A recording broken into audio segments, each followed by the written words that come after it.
Welcome to O2EX, where ordinary people doing extraordinary things have their dime of shine. A dime of shine is an opportunity for us to introduce and share the amazing people we discover with you. You'll meet everyday people, your postman, a bottling plant worker, park ranger, minister, and more. These people might be your neighbors, the ones you brush elbows with in a grocery store or department store. Do you know who they really are? What drives them? Their passions? Most importantly, the impact they're making on your community and maybe even you personally.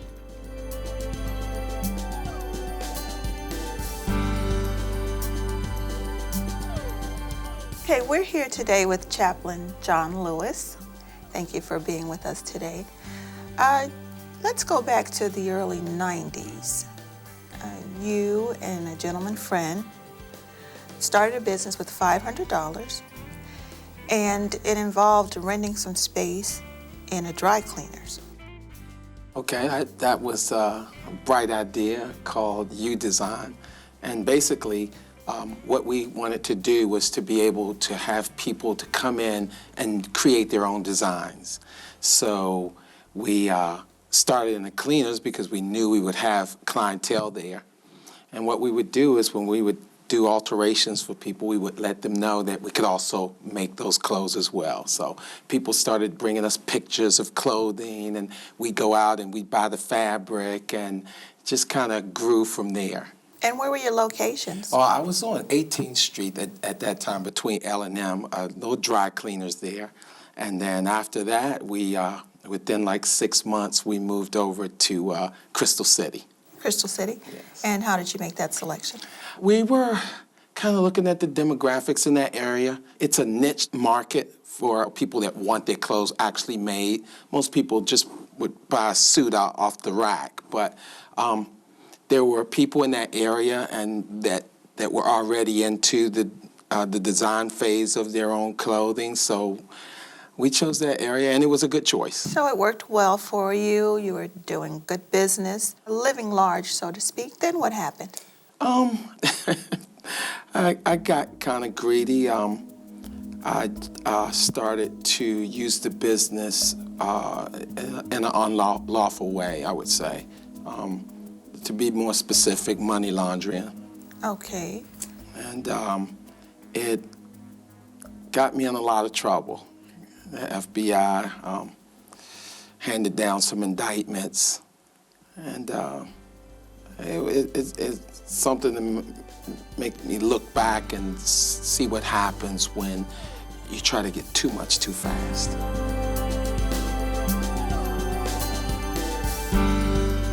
There was a change in your life. You remember that day? Yeah, it was before the indictments. Okay. I'd been over in Northeast D.C. talking to my mom. I, wanted to move her out of the area that she was living in. And she gave me a piece of advice as it related to money and progress. And it really made me think. In fact, it just tore me down inside.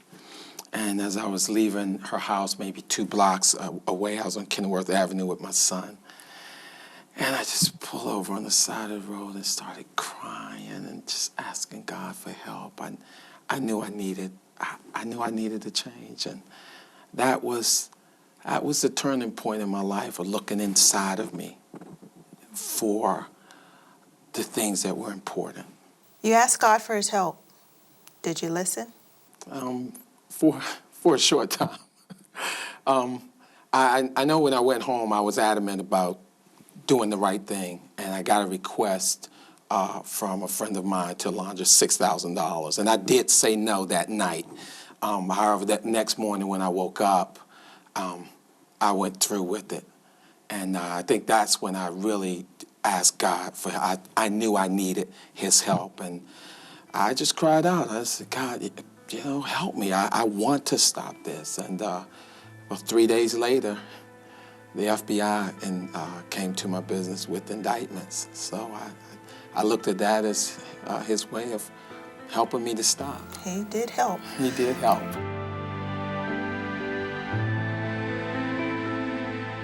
I did plead guilty to 1 count of government theft, and it was actually a 10-year sentence based on the amount of money that I had actually taken. But, you know, I just thank God that the judge went under the guidelines, and I wound up with 4-year probation instead of 10 years and 6 months of home monitoring. Could that be a result of something your wife said to you in her prayers? She always said, God, do whatever it takes to make him a man of God, not keep him home, not, you know, let him off.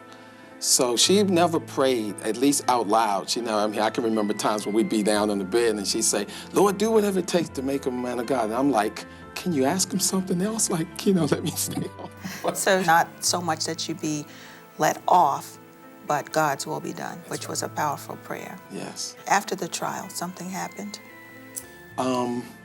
Let's see, well, my wife lost the use of her kidneys when we had our daughter.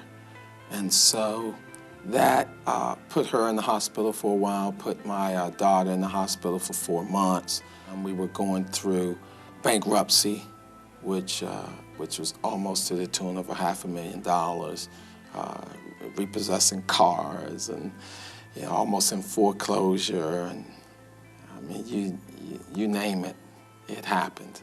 And at that time, my partner had very little to do with U-Design in that phase. So it was basically me and the tailors that I hired. Now, you had a little bit of a secret. Yeah, it's, I really couldn't read. I mean, I could pick out words, but I really couldn't read, and I just masked that over the years. I would not let anybody know. Now, my wife, she knew, but I put my mind to learning how to read, and at 40, I actually got my GED. So you should have saw me out. You would have thought I graduated from Harvard or something. That's a major accomplishment, learning to read in your late 30s and getting your GED at 40. Very commendable.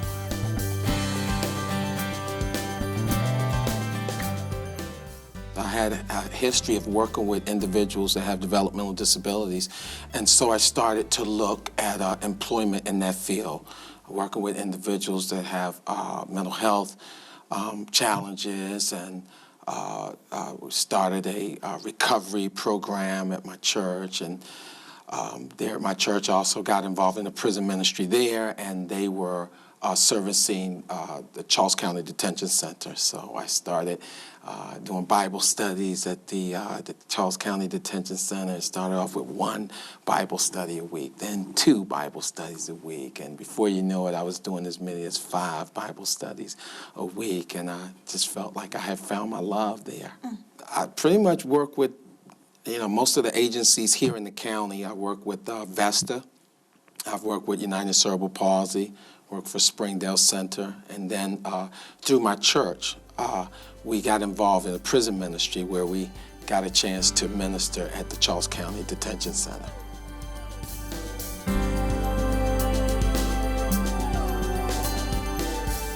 Now, you work with a lot of individuals. There's one gentleman by the name of Wallace Lane. Yeah, Wallace Lane. If there's such thing as a model inmate, he would have been that person. He had the respect of most of the inmates there. He was the librarian. And I think I read a book that you had gave me, and it said something about the bars, you know, being free from the bars, or, you know, and from the inside, you know, and I think that helped a lot. I've been a single parent for the last 9 years, and my son, him and I have always been together. And everything he ever had, we were together, you know, for his tournaments, and he was football star at school. I was always at his games and everything. But when he turned 18, 3 days after I came here, you know, and that kind of hurt me. And then he graduated high school, I was here. My daughter, you know, she be 20 this month, so I'll be home for her birthday. So tell me about a low moment. I think one of the low points was when I went back to the unit, because all of the guys kept saying if anybody make parole, then I would, you know. And when I went back to the unit, just to see the disappointment on everybody's face when I didn't make parole, you know, that was a real low point for me, because I felt like I let a lot of guys down. But at the same time, I knew I wasn't ready, you know, because I felt like God still had things for me to do here, you know, and it turns out he did, you know, because since then, about 11, 12 guys had been led to the Lord through me. The classification office, they signed me up for a class where I received my certificate of food management, you know. I can remember one thing that he always said was, jail can make you better or better. You know, jail can make you bitter or better, you know, and I just chose to be better, you know, and not be bitter about anything, because like I tell the other guys that, you know, none of these COs in here put me in here. You know, it was not their fault that I'm here. Were there any things that you remember him saying during your time and working with him? So Wallace, what happens tomorrow morning? I have a lot of family that wants to come down and pick me up, you know, so, but that's why I told them, because I could get released tonight at 12:01, but I told them, no, I don't want to get released tonight, so I want to go in the daytime when I can see the trees and see the sky, you know, when I leave here. At night, I'm not a night person, so I can't see nothing at night. So I have family, my mother, my sister's here from Alaska. My youngest son, he's probably going to be there with him. If just one person come, I'm all right. So, you know, but it's just, I'll just be glad to see my family. You know, I just like to say thank you, because these sessions, the Bible studies and stuff that I would do, even you know, I've learned a lot from them. When he left the detention center, he contacted us to be a part of the ministry. And the board of directors invited him to sit, and he's now my boss. Point of change.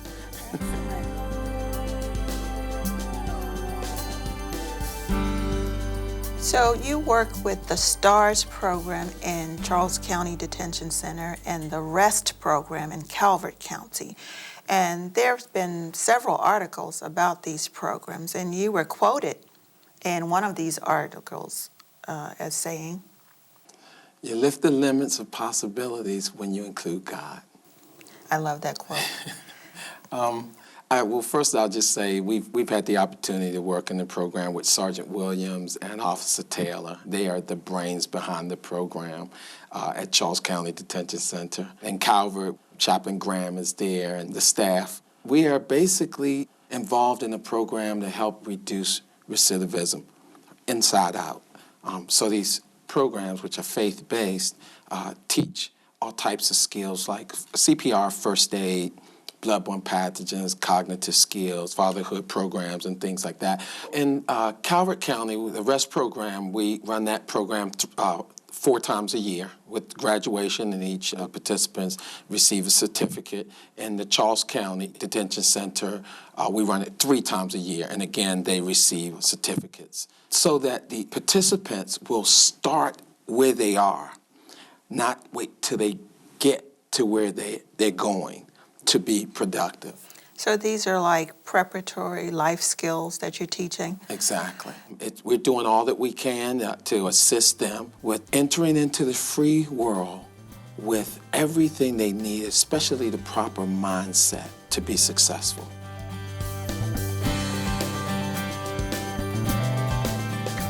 So what's next? I'm glad you asked. I have accepted my call to plant a church, and I am looking forward to it. And you're ordained? Yes, I am. And in May, probably the first Sunday in May, we will kick off our services. So we are just excited about this new call. Excellent. How long have you been ordained? 2 years. Excellent. 2 years. Excellent. And that's exactly what this show is about, ordinary people doing extraordinary things. And Chaplain Lewis, you are truly extraordinary, and we thank you for being on our show. And we're looking forward to hearing more exciting things about what you're doing, because you seem to have hope in people that some have given up on. and you continue to have faith and hope in people. And that's why we're honored to have you on the show. And I'm sure Charles County and Calvert County really thanks you as well. Thank you very much. Mentors and heroes can be found in our backyards, our schools, churches, and yes, even in our local jails. Stay with us as we continue our quest to bring you ordinary people living extraordinary lives and find that our heroes are right next door. Next time, it might be you.